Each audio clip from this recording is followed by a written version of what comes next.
తిరిగి బీసీఎన్ న్యూస్కి స్వాగతం. అత్యాచారం కేసులో ముగ్గురు నిందితులకు యావజ్జీవ కారాగార శిక్షను విధించినట్టు అంబేద్కర్ కోనసీమ జిల్లా ఎస్పీ రాహుల్ మీనా వెల్లడించారు. ఉప్పలగుప్తం మండల పరిధిలోని ఒక గ్రామానికి చెందిన 23 ఏళ్ల యువతి అల్లవరం మండలం ఓడలరేవు బీచ్ ను 2021లో ఏప్రిల్ 25న సందర్శించి తిరిగి వెళ్తున్న సమయంలో అల్లవరం మండలం సీతారామపురం గ్రామానికి చెందిన బొమ్మిడి వీరబాబు, కొప్పనాతి వెంకటేశ్వర్లు, మల్లాడి తాతారావు అనే ముగ్గురు కలిసి యువతిని అడ్డగించారు. చంపుతామని బెదిరించి ఒకరి తర్వాత ఒకరు యువతిపై సామూహిక అత్యాచారం చేయడమే కాకుండా సెల్ ఫోన్లు చిత్రీకరించి వేధింపులకు పాల్పడుతున్నారు. దీంతో బాధితురాలు అల్లవరం పోలీసులకు ఫిర్యాదు చేస్తుంది. అప్పట్లో పోలీసులు వివిధ కఠినమైన సెక్షన్లతో పాటు ఎస్సీ ఎస్టీ కేసు నమోదు చేశారు.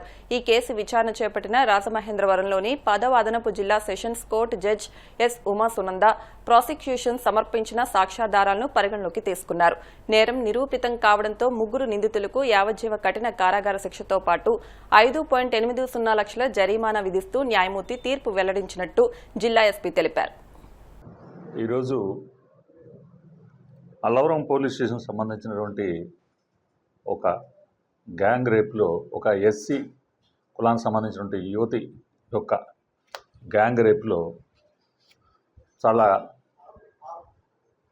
మంచి జడ్జిమెంట్ ఈరోజు మనకి ఎస్సీ కోర్టులో రాజమండ్రిలో ఇవ్వటం జరిగింది.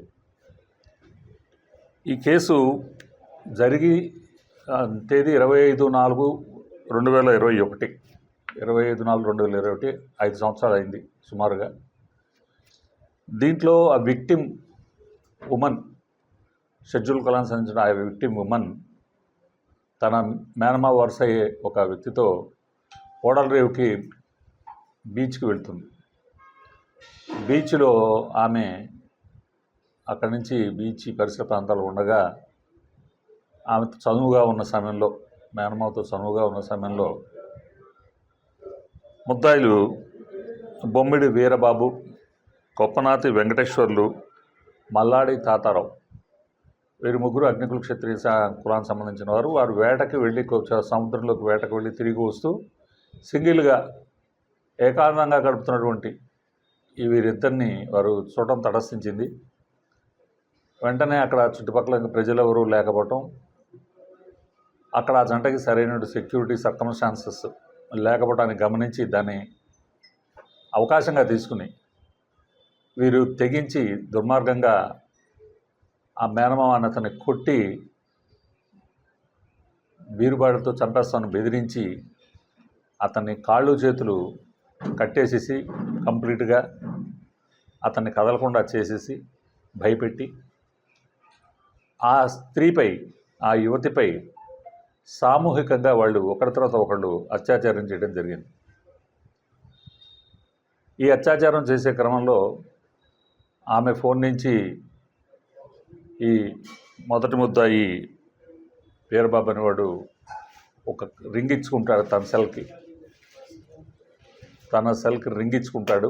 అంటే రింగ్ ఇచ్చుకుని ఆమె సెల్ ఫోన్లో డిలీట్ చేసేస్తాడు.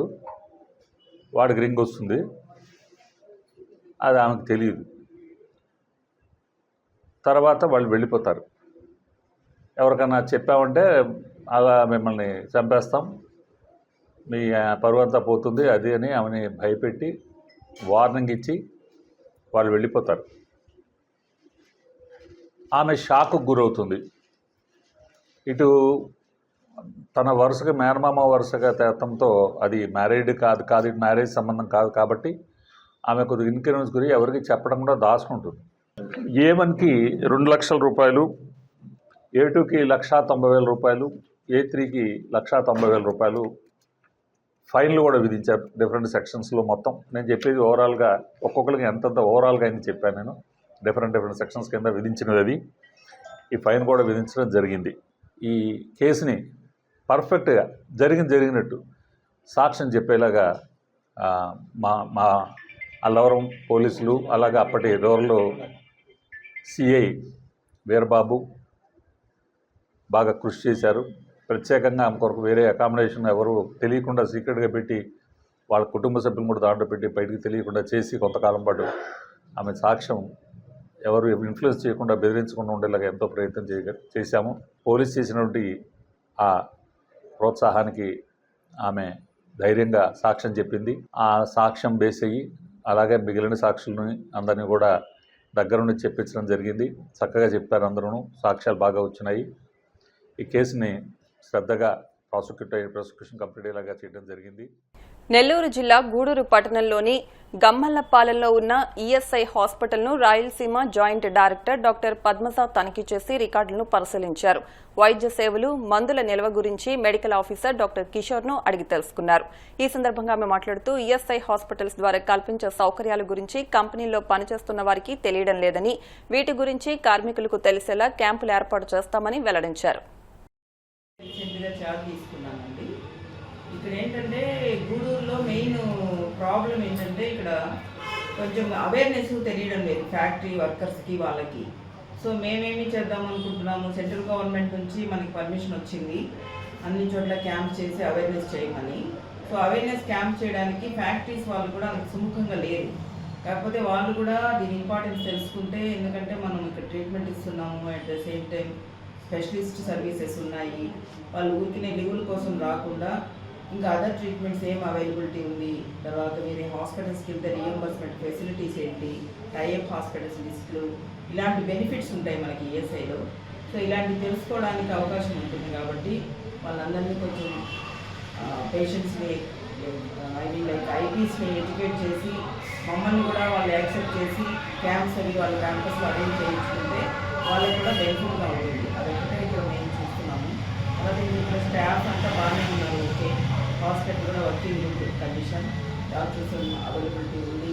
క్యాంప్స్ అంటే కూడా మేము ఎక్స్ట్రా డాక్టర్స్ని కూడా ఇక్కడికి వేస్తుంటాము. సో ఒక 4-5 సివిల్ సర్జన్ స్పెషలిస్టులు ఉంటారు, వాళ్ళు కూడా సర్వీసెస్ అంతా యూజ్ చేసుకోమని చెప్పి మేము పనిగా చెప్తున్నాము. కేంద్ర రాష్ట్ర ప్రభుత్వాలు రైతులకు ఇచ్చిన అన్నదాత సుఖీభవ హామీ మేరకు వారి ఖాతాలో 3 విడతలుగా 20,000 రూపాయలు జమ అయ్యాయని టీడీపీ తాడేపల్లిగూడెం నియోజకవర్గ ఇన్ఛార్జ్ భవన నిర్మాణ కార్మికుల సంక్షేమ బోర్డు చైర్మన్ వలవల బాబ్జీ అన్నారు. కొమ్ముగూడెం, పట్టింపాలెం, బంగారుగూడెం గ్రామాల్లో బాబ్జీ ఆధ్వర్యంలో రైతన్న మీకోసం కార్యక్రమం నిర్వహించారు. ఈ సందర్భంగా ఆయన మాట్లాడుతూ కూటమి ప్రభుత్వం రాబోయే కాలంలో రైతులకు మరిన్ని మేలు చేసే కార్యక్రమాలు చేపడుతుందని తెలియజేశారు. జగన్ పై కొడాలి నాని ఆసక్తికర వ్యాఖ్యలు చేశారు. తన సొంత ఆస్తిలో కూడా చెల్లెలికి వాటాలు ఇచ్చిన జగన్ పై కొడాలి నాని ప్రశంసలు కురిపించారు. జగన్ పై చాలా దారుణంగా మాట్లాడుతున్నారని, కానీ సంస్కారంతో చెల్లెళ్ల గురించి ఎక్కడా తప్పుగా మాట్లాడలేదని ఆయన అన్నారు. తిరుపతి లడ్డూ విషయంలో దేవుడు కూటమి ప్రభుత్వానికి ముట్టికాయలు వేశాడని పేర్కొన్నారు. జగన్మోహన్ రెడ్డి గారిని తట్టుకోవాలంటే జగన్మోహన్ రెడ్డి గారి ఇంట్లో ఉన్నటువంటి చెల్లెల్నే తీసుకొచ్చి రోడ్డు ఎక్కించి జగన్మోహన్ రెడ్డి గారి మీద నిందలు మోపేటువంటి కార్యక్రమం ఈ రాష్ట్రంలో ఉన్నటువంటి ప్రజలందరూ కూడా ఆలోచించాల్సినటువంటి అవసరం ఉంది. తండ్రి చనిపోయినాక తండ్రి ఆస్తిలో వాటా ఇచ్చేటువంటి అన్నదమ్ములు ఉంటారు. తన సొంత ఆస్తిలో కూడా వాటా ఇచ్చి ఈరోజు జగన్మోహన్ రెడ్డి గారి మీద ఇంత దారుణంగా ఆడపిల్లలు మాట్లాడుతున్నా కూడా సంస్కారంతో ఒక మాట కూడా చెల్లెళ్ళ గురించి తప్పుగా మాట్లాడినటువంటి మానవత్వం ఉన్నటువంటి వ్యక్తి జగన్మోహన్ రెడ్డి గారు. ఆయన మనం చూసాము, ఎప్పుడు కూడా దేవుడు ఉన్నాడు, ప్రజలు ఉన్నారని చెప్పి ఆయన చెప్తాడు.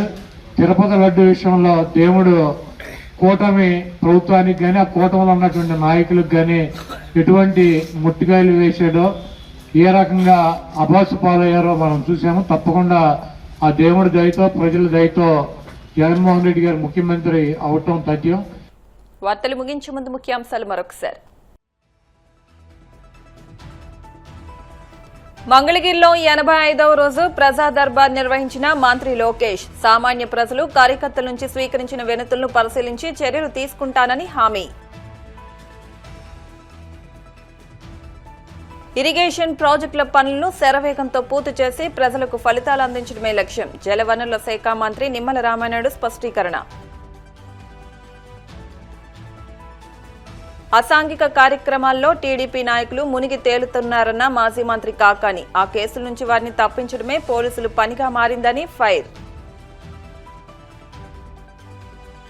వాడపల్లి వెంకన్న ఆలయంలో ప్రత్యేక పూజలు. మంగళ వాయిద్యాల నడుమ శ్రీ స్వామి అమ్మవార్లకు మేలుకొలుపు సేవ, ఐశ్వర్య లక్ష్మి హోమం. ఈ వార్తలు ఇంతటితో సమాప్తం. మరిన్ని వార్తల కోసం BCN digital YouTube channel, Facebook page ని ఫాలో అవ్వండి. అప్డేట్ వార్తల కోసం ప్లీజ్ సబ్స్క్రైబ్.